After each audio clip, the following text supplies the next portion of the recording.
Começasse dia 1º, mas foi transferido para dia 5 a partir das 17 horas, 5 horas da tarde. Então volto a Curitiba, vou fazer algumas viagens ao interior e regresso a Brasília.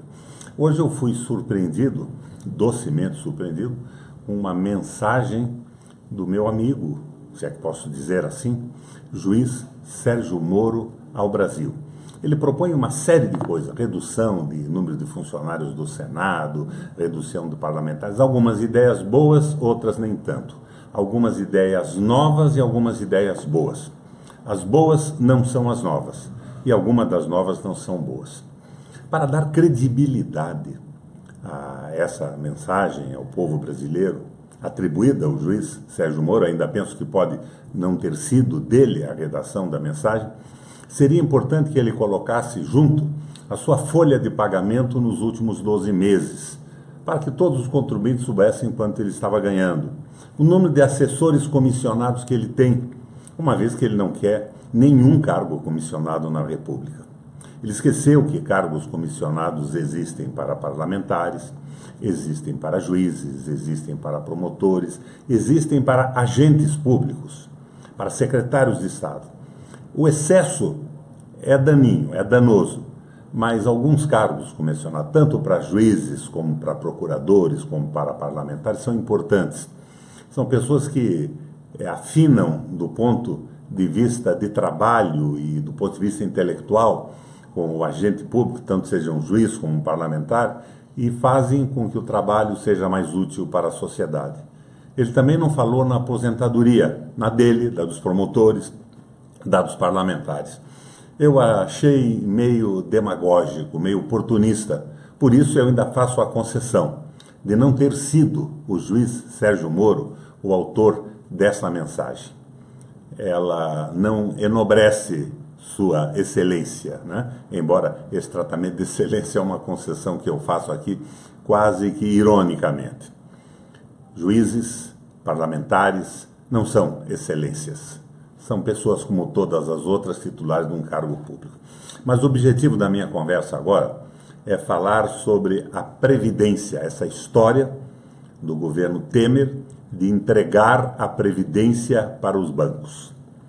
A reforma da Previdência proposta pelo governo tem um único objetivo: forçar a troca da Previdência da classe média, baseada na solidariedade entre gerações, pela previdência privada, destinada aos trabalhadores comuns e aos servidores públicos, geradora de lucros para o grande capital e o sistema bancário.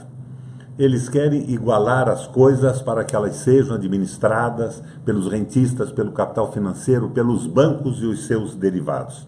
O resto, minha gente, é conversa fiada. O Moro não falou nisso.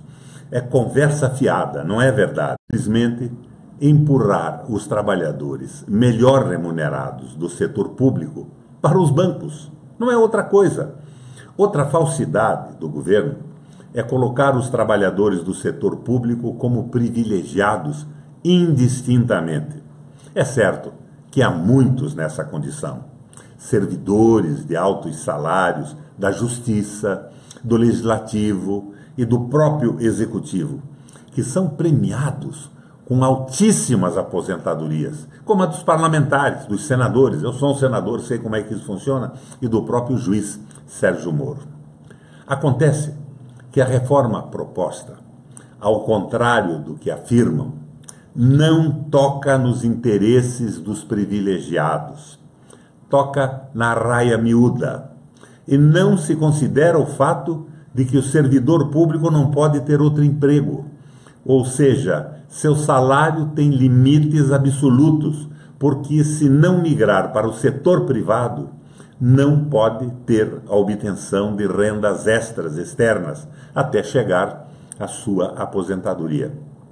Se não for adequadamente remunerado, com uma perspectiva de justa aposentadoria, o servidor público ou sai do governo ou fica na situação dos funcionários da Grécia Antiga, Grécia antes de Péricles, o que foi o fundador da democracia grega.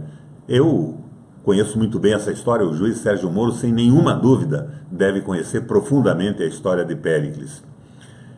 Naquela época, só o rico podia servir ao Estado. E diante disso, Péricles criou a remuneração do servidor público, justamente para dar acesso ao cidadão pobre para esta condição de servidor público. Aqui, as coisas se inverteram, pois os melhores salários do setor público vão para as categorias corporativas, as tais carreiras de Estado. Juízes, promotores, fiscais de renda, policiais federais, mesma coisa na sua réplica aos estados. E essas categorias, a minha como senador, a do Sérgio Moro como juiz, são beneficiárias de aposentadorias integrais. Que sejam esses ricos todos igualados, então, portanto, acima de R$ 5.400 de salário, sendo o resto complementado por uma aposentadoria privada. Não, não é assim que eles querem, não. Eles querem só para raia miúda. E que não venham inventar mais adiante um complemento salarial, como um auxílio residência, um auxílio paletó, um auxílio creche, um auxílio educação dos filhos, a título de contribuição para cobrir a aposentadoria. Minha gente, muita coisa precisa ser modificada no Brasil. E não seria eu a dizer a vocês, de uma forma demagógica, que nós não precisávamos, ou não precisaríamos, não precisamos fazer alguns ajustes na legislação de aposentadoria no Brasil, assim como na CLT. Mas o que foi feito na CLT e o que se quer fazer na legislação da aposentadoria é a escravização dos trabalhadores e a entrega para os tubarões, para os banqueiros, de vantagens inimagináveis. Vantagens que o Moro goza e que eu gozo como parlamentar. Mas eu sempre estive disposto a fazer uma mudança nisso tudo. Participei da Comissão dos Altos Salários e votei conscientemente para baixar, inclusive, o meu próprio salário de senador. Minha gente, vamos levar a sério o Brasil. Chega de demagogia. Era o que eu tinha a dizer por hora. E convido o Sérgio Moro para conversar conosco, não mais sobre essa história de Lava Jato, que já andou, já fez um serviço bom e já tropeçou em muitas irregularidades e abusos muitas vezes. Mas vamos conversar sobre uma mudança séria na estrutura salarial dos agentes públicos, antes de tentar fazer no Brasil os miseráveis, mais pobres do que já são. Seriedade e não demagogia.